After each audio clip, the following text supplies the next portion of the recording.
Chapter Xuanhuan Dragons, Elves, and the Town of Fresh Blossoms. It took a week to recover from the wild fruit poisoning and to adapt to his new identity. A process that often left Licit feeling utterly incredulous. Who had died from overwork had been reborn as a nobleman in another world. This other world resembled medieval Europe, with castles and knights dominating the land, but it was a magical world.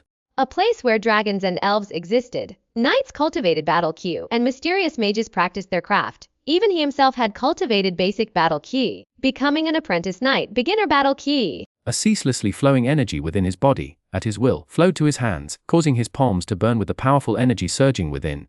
The slightly painful expansion made him feel as if he could tear tigers and leopards apart. Knights ruled the boundless land, relying on this battle Ki, this symbol of power. Cultivate.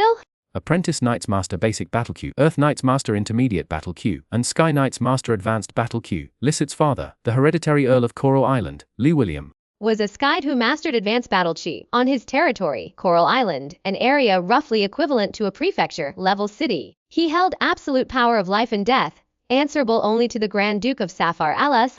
As the Earl's third son, he did not inherit the Tulip family's talent for Battle Q. Even at 16, he remained only an apprentice knight. His older brother, Livis, became an Earth Knight at 13 and is now an elite among Earth Knights, capable of challenging 3 Earth Knights single-handedly. His older sister, Alvara, also became an Earth Knight before reaching adulthood. He also has a younger half-brother, Litten 12 years old this year, who is reportedly on the verge of becoming an Earth Knight. List inherited more from his mother, the deceased Countess short, wavy, light golden hair. Sapphire blue eyes, refined features, fair skin, and a tall, slender figure, the innate grace of a nobleman. But his aptitude was utterly lacking, perhaps because of his striking resemblance to his mother. His father had once held high hopes for him. The greater the expectation, the greater the disappointment. As he grew older, his father became utterly disappointed in him, even displaying aversion. His older brother Livis was temporarily appointed as a life baron, destined to inherit the hereditary earldom. His older sister, Lovera, also unusually received the title of Baron of Falcon Town, becoming a rare hereditary baroness with land in the Grand Duchy of Sapphire. Rather than a titular life baroness without a fiefdom, he, however, was only granted the title of baron, just like his sister. And his was the most remote flower town on Coral Island. List, with a personality like his mother's, was consistently meek and weak, often bullied by his brother and sister. As he grew up, his interactions with the Earl dwindled, to the point where he preferred living in the Knight Academy to returning home. Fortunately, he was an unassuming nobody. I replaced him, and no one noticed. Furthermore, I have my own hereditary fiefdom. With absolute power of life and death over my lands. It's wonderful. List has long since overcome his initial panic and is striving to integrate into this world. He must integrate to live like a native, because in this world, Crossers don't have many advantages. Magic and fighting spirit surpass science. He can create nuclear weapons and start mushroom clouds everywhere, so the idea of science vying with magic and fighting spirit must be shelved. Moreover, after learning more about the situation, he felt increasingly that he needed to keep a low profile. Metal ore comes entirely from dragons, and the lush vegetation depends on elves. No elves. To pursue agriculture or an industrial revolution is simply a pipe dream, but dragons and elves are rare treasures in the world, and the Sapphire Grand Duchy only has one dragon, the Sapphire Dragon.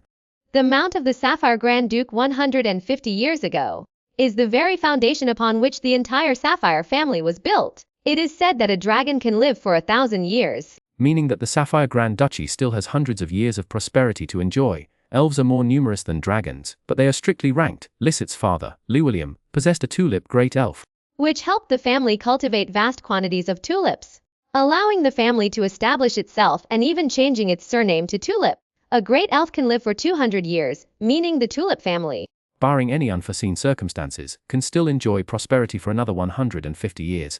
Below the great elves are the lesser elves, which can live for 100 years. The Tulip family owns 12 lesser elves, who help the family cultivate various plants. Below the lesser elves are the elf insects, a type of elf bred from plants, with a lifespan of 10 years. They can influence plant growth, and if they are fortunate enough within those 10 years, they can evolve into lesser elves. As for the elf insects themselves, it is purely by chance that one is bred from a plant. The Tulip family has cultivated Coral Island for over 20 years, harvesting more than 100 elf insects, even counting those that have died. The total number is only slightly over 150, and of these, only 12 have evolved into lesser elves. Ellis, their origins are truly distasteful to the Count. Even Lovera obtained a lesser elf, while I only have 4 elf insects at Licit's coming-of-age ceremony.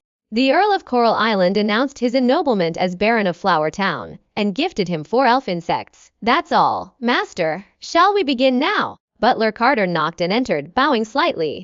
"Is it dinner time already? Very well. Go and invite the 2 teachers to join us." List stretched ungracefully. This period of recuperation had been stifling him. A short while later, the 2 teachers arrived together. The blond man in a tailcoat was Mr. Gulte, their tutor. At 45, he was a down on his luck lord knight, dependent on the Tulip family, primarily responsible for Lysit's education, of course. His official job was as a government official in Flower Town, assisting List in managing the entire town. "List, your complexion looks much better. Thank goodness we can see you healthy and running around again." Quite casually. The other, with a serious expression and meticulous movements, was Lysit's knight instructor, Marcus. His strength was that of an Earth Knight, but he had not yet received a noble title. His family had served as retainers to the Tulip family for generations, and he was the first to reach the rank of Earth Knight. List smiled slightly. "The 2 teachers have arrived. Mr. Carter, please serve the meal, as you wish." Master. Old Butler Carter gracefully left the living room to inform the kitchen downstairs to serve the meal. "Teacher Marcus, my body has almost fully recovered. I wish to resume my knighthood training tomorrow," List said. Marcus' square face remained expressionless. "Very well." Seeing this, List smiled faintly. Understanding that the Earth Knight harbored resentment, he aspired to fight on the battlefield, earn knighthood, ascend to high society, and become a member of the nobility. Yet, he was assigned to be Lysit's knight instructor, stuck in the impoverished backwater of Flower Town. Within the Tulip family, List was notoriously inept, a failure. In other words, the chances of becoming a noble by following List were virtually non-existent. Soon, the old butler, accompanied by male and female servants, brought in the dinner plates. The meal was modest. The quality of life in Flower Town was low, its output meager, and List, an unfavored son of the Earl, brought limited supplies, unable to support a lavish lifestyle. Yet, List ate with focused attention. Transmigration was a delicate art. Becoming a noble was already a stroke of immense luck. One must remember that in this world, beyond the nobility, the majority of commoners were merely lambs to the slaughter. Including his 2 teachers. In truth, they were his servants, their lives hanging on his word. Chapter 2 Serpent script composed of smoke, grilled mutton, a small portion of applesauce and pear slices, a hopped wheat beer and white bread made with fine wheat flour. This was Lysit's dinner. The Western-style meal wasn't particularly to his liking, but he couldn't cook at all, and could prepare the home-style dishes he enjoyed. Furthermore, the prevailing custom in this world strictly forbade nobles from entering the kitchen or storeroom places for servants, as doing so violated noble etiquette and would be subject to ridicule.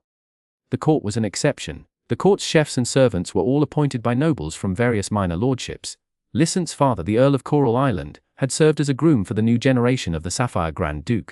He was responsible for caring for the Grand Duke's beloved mount, a warhorse with dragon blood in its lineage. Even now, the Earl of Coral Island would occasionally return to the palace to serve as a groom. He relished this duty, fearing that another noble might replace him as groom, hindering his close relationship with the Grand Duke. Similarly, the Sapphire Grand Duke had also served as a personal attendant to his suzerain, the Steel Ridge Kingdom, and His Majesty the King, attending to his every need. Essentially, commoners were servants to the nobles, and lesser nobles were servants to greater nobles. Only by becoming a king could one truly be considered a master. Fortunately, here in Flower Town, I'm the only master. I don't have to serve anyone, Levis thought contentedly, picking at his barely palatable dinner. And he doesn't like me, so he basically won't bother me. After dinner, the old butler, Carter, directed the maids to clear the dishes, while his personal valet brought the wash basin to attend to Lysit's mouthwash. Once the routine was complete, Carter led the servants away. "I'll be just outside, sir and gentlemen. Please let me know if you require anything." "Thank you, Mr. Carter." List offered a smile brimming with gentlemanly charm. He had inherited the refinement of his predecessor, requiring no conscious effort to exude aristocratic grace, even when dealing with humble servants. One must be polite, as in private, be it beating, killing, or any form of perversion is irrelevant. Outwardly, aristocratic demeanor is paramount. "It is my honor to serve you," Carter replied.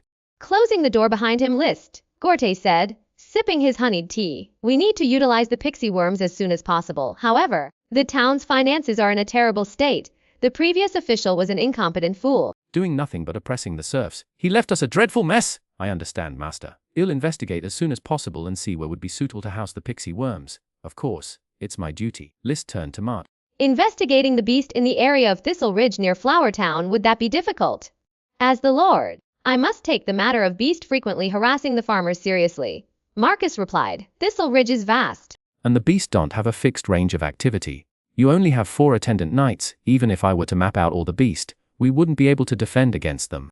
The patrol is utterly useless. They're a bunch of thugs and bullies who would wet their pants at the sight of a beast. Flower Town is located at the northeasternmost tip of Coral Island, surrounded by Thistle Ridge. There are many beasts, so few merchant caravans are willing to trade here. They can only rely on self-sufficiency. Without the help of the elves, the farmers struggle to feed themselves, let alone pay taxes to the Tulip family.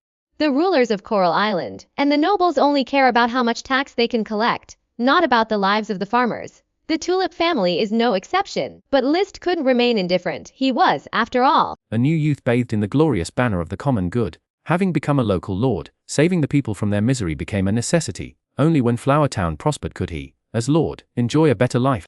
Both publicly and privately he needed to develop Flower Town. There's always a way to deal with it, Teacher Marcus. Tomorrow, after the night's lesson, accompany me on a walk through Thistle Ridge, as the Lord. I haven't had a good look at Flower Town yet. List, that's not a good idea. Just take a stroll around the town. Thistle Ridge is off limits. Don't forget you almost died there. Goltai immediately interjected. List shook his head. Last time I accidentally ate a poisonous fruit. I'll be more careful this time, Marcus stated simply. I'll inform your 4 squire knights this evening. Arrange the patrol route through the Thorn Ridge, and ensure your safety. Thank you. You should be careful. Gorte sighed. List didn't say more. His 2 tutors were unaware of his true intentions. His body hadn't fully recovered yet, and in his nature, he would go out until he was completely well.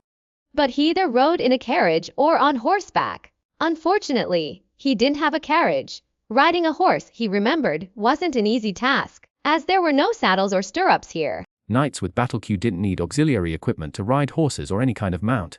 On the contrary, saddles would restrict a knight's riding skills, but without a saddle, it would certainly be rather uncomfortable.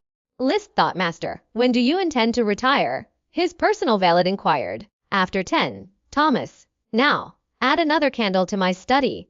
I'll be reading. List dismissed his valet. A flicker of disappointment crossed Thomas' face. For days he'd been denied the chance to prove himself. List would always send him away instead of keeping him close. As a valet, he felt unappreciated by the Baron. Indeed, List disliked having a male valet. Every time Thomas helped him dress, it sent shivers down List's spine. The vile aristocratic system. Why couldn't male nobles have female valets? As Thomas brought in a candle and left the study bright and listened, rose, pulling open the curtains. Through the castle windows, he could see a few faint lights in the small town nearby, very dim. A town where people barely had enough to eat didn't have nightlife, only endless silence. Is this my domain? Poor, backward, yet it entirely belongs to me. A town's worth of land, my own independent kingdom. I will transform it into a paradise! In a daze, a faint mist rose before List, twisting into abstract characters. The characters resembled countless intertwined snakes, the common script of the Iron Ridge Kingdom.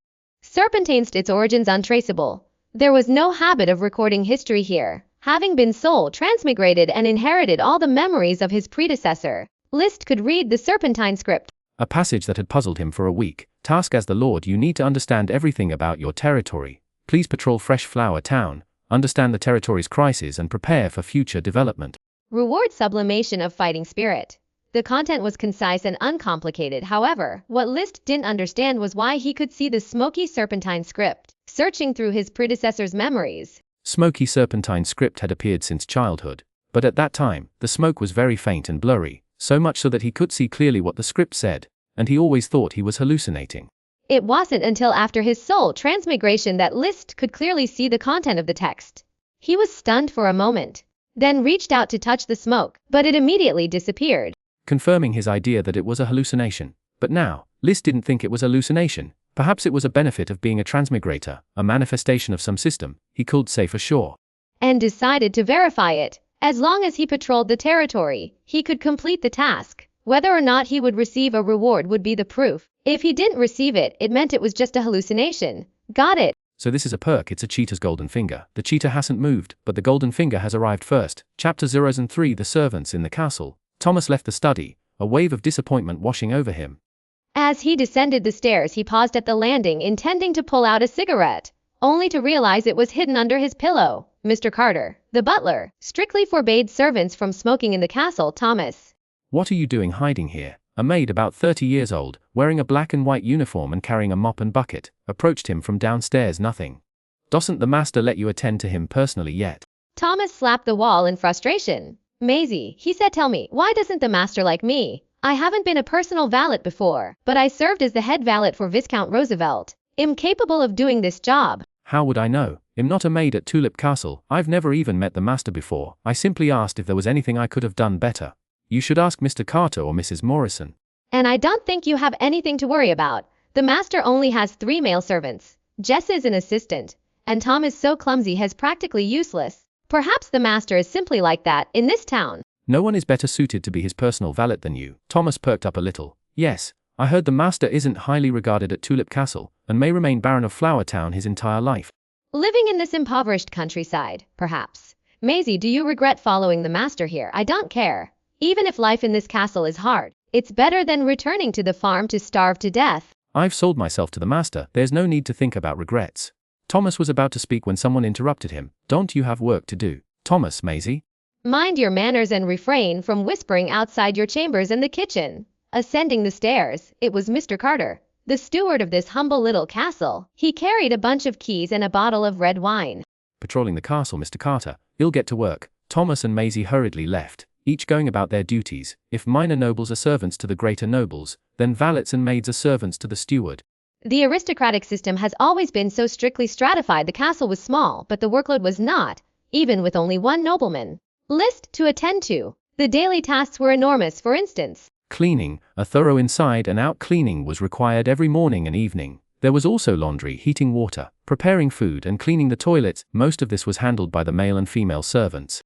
But this didn't mean Carter didn't have work. On the contrary, besides managing the servants, Carter was responsible for greeting guests, pouring wine, overseeing the serving of food, receiving and sending letters, safeguarding the fine tableware, managing the wine cellar and caring for the most important guest. Old Carter was 50 years old this year, in this era where the average lifespan was less than 55. He was considered quite elderly. He knocked on the study door. "Come in," a gentle voice responded from within. The refined steel-like accent prevalent in high society, in the Steel-Ridge Kingdom and its vassal states. Countless nobles prized this steel-like accent as a mark of distinction. Old Carter took a deep breath. He hadn't had much interaction with Liszt at Tulip Castle. He mainly managed one of the Earl's country estates recently. At List's coming-of-age ceremony, the Earl assigned him to be List's butler. It was a promotion. Becoming a butler was the ultimate goal for all servants. But the compensation was undoubtedly lower. Carter didn't complain. Had been with the Tulip family since he was 15, a full 35 years, unmarried, alone, having long since considered himself one of them, to spend his last few years alongside the Tulip family's heir, Baron Liszt. "Master, reading at night strains the eyes. You must take care. Even many candles are no substitute for the sun." Liszt smiled slightly, his eyes leaving the thick leather-bound book on the table to rest on his aging steward. "Mr. Carter, have you checked all the rooms? Except for the servants' quarters, all the rooms are locked." "Excellent. Then let's have a drink." Liszt had noticed the wine in Carter's hand. The nobility's fondness for alcohol had led to an unspoken custom. The lord of the castle would share a few drinks with his steward before bed, discussing the affairs of the castle. Liszt didn't particularly enjoy alcohol, but his predecessor had, to the point where his body seemed to crave it. However, the alcohol content here was quite low. Unless he drank it like beer, it would be hard to get him drunk. 1 glass of red wine. Each glasses clinked gently. Liszt swirled the liquid in his glass, taking a small sip. "Would the castle's supplies last until this year's taxes came in? I'm afraid it'll be difficult, your lordship." The steward replied, "You didn't bring much wine or flour from Tulip Castle. Flower Town is so remote, no trading caravans are willing to come here. Even if we had gold, it would be hard to buy wheat and wine." "The good news is that there are plenty of wild berries in the briarwood, so we won't lack for fruit." Liszt hadn't been favored by his count, naturally receiving little upon the family's division. He recalled his sister, Elvira, receiving 30 cartloads of goods when the family split, while he had received nothing but a few horses and some porters carrying a meager amount of luggage. The disparity in treatment was stark. His predecessor had harbored much resentment, but for Liszt it wasn't a major concern. After all, he wasn't the count's true son. His biggest worry was navigating the awkwardness of showing affection when he did see his father. "But we can't do without wheat," Liszt said, setting down his glass, his tone undeniably. "Flower Town must develop quickly, and we must open trade routes." Bread was the staple food here, without white bread made from wheat. They'd only have coarse, barely edible black bread made from rye and oats. Liszt already missed the food of his homeland. Without soft white bread, he would simply starve. "Opening trade routes won't be easy," the steward warned. "Rest assured, I will handle it. The future of Flower Town will not be limited by poverty, and the castle will not remain so humble, nameless," Liszt declared solemnly. Only magnificent castles deserve names. To call List's current dwelling a castle is a generous overstatement. Giving it a name would be the laughingstock of other nobles. Are the sprite insects well cared for? They are safe and sound, my lord. That's good. He finished his drink. Old Carter tactfully took his leave. My lord, rest early. Good night, Mr. Carter. After Carter left, List looked at a thick book detailing the geography and customs of the Sapphire Grand Duchy for a while. The book was very thick, about the size of a dictionary. but the content was actually quite sparse. The thick paper lived up to its name. A single sheet was almost as thick as pigskin. How was paper invented again? List pondered, finding his memory surprisingly good. He could recall the paper-making process he'd seen online. When he had the time, he would have to invent paper. An industrial revolution seemed unlikely, but there were still many paths to wealth. For a moment, he drifted off again. Sure enough, the serpentine glyphs formed of smoke appeared before his eyes once more. Task as the Lord, you need to understand everything about your territory. Please patrol Fresh Flower Town. Undecise in the territory, and prepare for future development. Reward sublimation of fighting spirit. Chapter Alazan 4 The Knight with Bursting Fighting Spirit. The next morning, Marcus arrived at the castle early. But instead of entering, he waited outside, looking at the low, dilapidated castle. His heart felt cold, perhaps pondering whether his future would be as broken as this castle.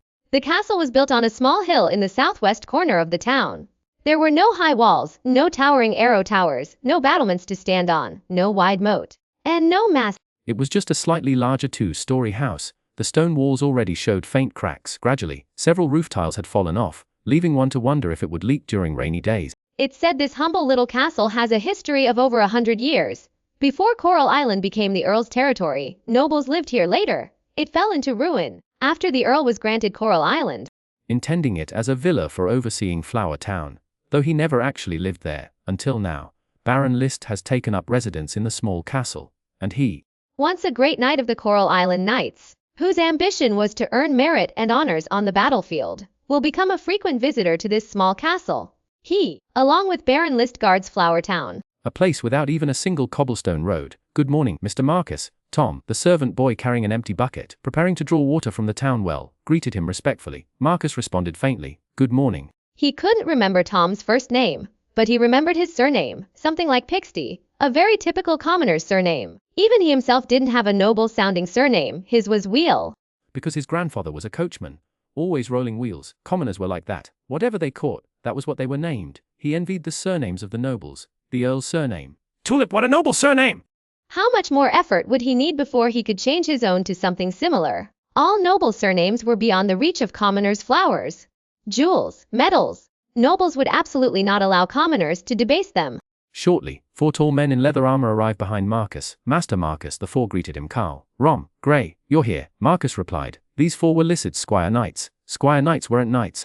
Merely squires, a type of servant responsible for attending to knights on the battlefield. This included carrying lances, holding horses, washing clothes, and cooking. Essentially, Marcus was also a type of squire knight. Except he was a freeman, while squire knights were indentured servants. A moment later, List, still somewhat sleepy, emerged from the drafty castle gate. The morning List wore a simple training outfit, a pristine white which, paired with his enviably handsome face, tall stature, and outstanding demeanor, made for a truly striking appearance. Good morning, Master Marcus, Carl Hammer, Rom Barrel, Odin Insole, and gentlemen and ladies. Gentlemen referred to male servants and ladies to female servants, regardless of marital status. This was the noble way of addressing servants, just as male butlers were addressed as Mr. regardless of marital status. And female butlers as Miss. Its body had instinctively adopted this formal aristocratic mannerism over 16 years. My Lord Baron, shall we begin the knighthood training? All right. On the hill in front of the castle, List began his nightly training. His 4 squire knights, who hadn't yet learned to use battle key, simply exercised their bodies nearby. Battle key is hereditary, rarely learned by commoners. List believed battle Q was more related to nutrition. How could a commoner, barely able to afford food, refine their body's strength into battle key? Among the nobility, as long as one is diligent, There's no such thing as failing to cultivate battle chi. This is why the nobles firmly hold on to their ruling position. They have money, eat well, cultivate battle chi, acquire power, suppress the commoners. thus acquiring more money, eating better, becoming stronger in battle chi, wielding greater power, and further suppressing the commoners. The morning milk and bread provided List with a constant supply of nutrients. He continuously practiced the basic battle Q technique. Since he was 6 years old, he had been cultivating this secret manual. Unfortunately, the results were minimal. Although battle chi made him stronger than commoners, Compared to Earth Knights, he remained a weak apprentice knight, easily defeated by Marcus with one hand. An unprecedented experience. Cultivation. I wonder what the Battle Queue Ascension reward will bring me after completing the mission. Could it be that I'll become an Earth Knight, feeling the battle queue within him? List diligently practiced. The morning lessons finally ended after a full hour. Teacher Marcus, have some water and rest for 10 minutes. Then well set off. List wiped the sweat from his forehead. Morning lessons were quite exhausting, old Carter. The butler had already brought the nourishing milky tea with the servants. Each of the 4 escort knights received a cup of milky tea with minced meat, milk and egg. They happily sipped it. Forgetting the hardships of the past hour, Marcus and List also received a dessert, cheese biscuits. By the time they finished eating and changed their clothes, Thomas, List, had already brought Lysit's horse, a chestnut mare, almost without a single blemish. It was a gift from the Earl of Coral Island when List was 12, a foal then, now grown into a magnificent steed. Snort. The chestnut mare snorted, then affectionately nudged Lysit's arm. Fire Dragon, my old friend, you must have been cooped up in the castle, List murmured, comforting his mount. With a deft movement, he swung himself onto its back. Marcus and the 4 escort knights mounted their own horses. Marcus was a yellow-grey steed, also magnificent, his own personal mount. The escort knights' horses were ordinary yellow-maned horses, belonging to Lysit but assigned to the knights for their care. Master, I wish you safe travels. Carter blessed them. Thank you for your kind words, List replied. Fire Dragon neighed loudly, then broke into a run. They were off. List, riding at the forefront, was clad in leather armor crafted from monstrous beast hide, a garment only the nobility could afford. It was light, breathable, and offered superior protection to ordinary armor. His black beast hide armor featured a single-handed sword strapped to his waist, and a matching black helmet adorned with a pheasant feather, lending him an air of imposing authority. His escort knights, in addition to their own single-handed swords and shields, were burdened with carrying Lysit's large knightly lance, along with spare weapons, a longsword, a mace, and a flail, as well as his midday meal and water. Marcus, besides his favored short spear, carried a bow and arrow. He was a renowned archer. His skill as an archer far outweighed his value as a knight of the earth, a fact that fueled his ambition to rise above the crowd of Earth Knights on Coral Island and earn a knighthood. Da, da, da! The rhythmic beat of hooves on the firm earth echoed crisply as they approached the town. List was to inspect his lands, and the town was his first priority. Chapter 5. The Beasts of Thistle Ridge, Flower Town, situated in the northeastern corner of Coral Island, was not insignificant in size, however. List was unsure of its exact dimensions. As a remote town on Coral Island, it was simply marked as lying to the northeast of Thistle Ridge, with no specific boundaries defined. In other words, as long as he didn't overlap with the town southwest of Thistle Ridge, List could arbitrarily determine the size of Flower Town. He could even encompass all of Thistle Ridge, and likely no one would fault him. After all, the ownership of Thistle Ridge itself remained undefined on Coral Island. After over 20 years of cultivation by the Tulip family, less than 2/3 of Coral Island has actually been developed into farmland and settled. The remaining third remains untouched wilderness. Thorn Ridge is one such untamed area. The Lord's Knights are needed for external warfare, leaving the reclamation of these wild lands to serfs and commoners. Thorn Ridge is extremely barren and uneven, offering little value for development. Furthermore, faced with monstrous beasts, ordinary people are merely a tasty meal. Even hunters dare not easily test the depths of these creatures. Of course, some adventurers still hunt monsters, as every piece of meat, every inch of fur, every scrap of a monster can be exchanged for gold. List, riding his fire dragon steed, approached this inspection with great enthusiasm. Expanding one's territory is an innate instinct for every nobleman. The size of Flower Town would depend on how far his horse's hooves could reach. His horse currently trod the town streets' dirt roads, filthy, littered with the dung of both animals and people. Only nobles built toilets. Sanitation needs to be improved, List said, turning to Marcus. Marcus remained non-committal. He was not a government official and held no interest in such matters. He was enthralled by the authority of the nobility, particularly the serfs and commoners lining the streets. Constantly bowing to List, on their gaunt faces, he saw envy and fear of the nobility. Their bodies trembled. Those kneeling were serfs, those bowing, freemen. Serfs made up the vast majority. They had sold themselves to the nobles, becoming Lysit's personal property. Their marriages, births, and deaths, everything was at Lysit's discretion. Even if List were to exercise his droit du Seigneur, these fluently complied, delivering their daughters and wives, clean and ready, to the castle. Freemen were few, mostly artisans like hunters and tailors. The town was small and dilapidated with few inhabitants. Even with all the residents lining the streets in obeisance, there was no sense of warmth or enthusiasm. Looking around, List estimated the town's population at a few hundred at most, fewer than a school's worth of students. Low mud and thatch houses stretched out, covering most of the town's area. The dilapidated buildings were mostly single-story, with only 2 or 3 two-story houses to be seen. He truly felt the crushing poverty of the common people. His heart was filled with a myriad of emotions. He felt even more fortunate to be a noble, able to live in a castle and eat white bread made from fine wheat flour. The fire dragon quickly carried List down the town's only north-south street. With a slightly heavy heart, he followed the safe route Marcus had planned, heading towards the Thorns Ridge as List rode. The town was encircled by fields of crops, most of which he couldn't name. These crops weren't thriving, they were sickly, choked with weeds, clearly lacking any scientific management. This era, of course, Possessed unbelievable creatures like dragons and elves, and incredible powers like battle chi and magic, but its development was relatively backward. An industrial revolution was impossible. but introducing some aspects of scientific development was certainly feasible. List was supremely confident in his ability to govern his territory and lead Flower Town to prosperity. They hadn't ridden long before the town was far behind, and they left the flatlands to enter a hilly area with sparse trees. The edge of the Thorn Ridge. My Lord Baron. Beasts often appear at the edge of Thorn Ridge. Please stay close to me and don't rush ahead. Marcus took the lead, instructing the 4 attendant knights, protect the Baron.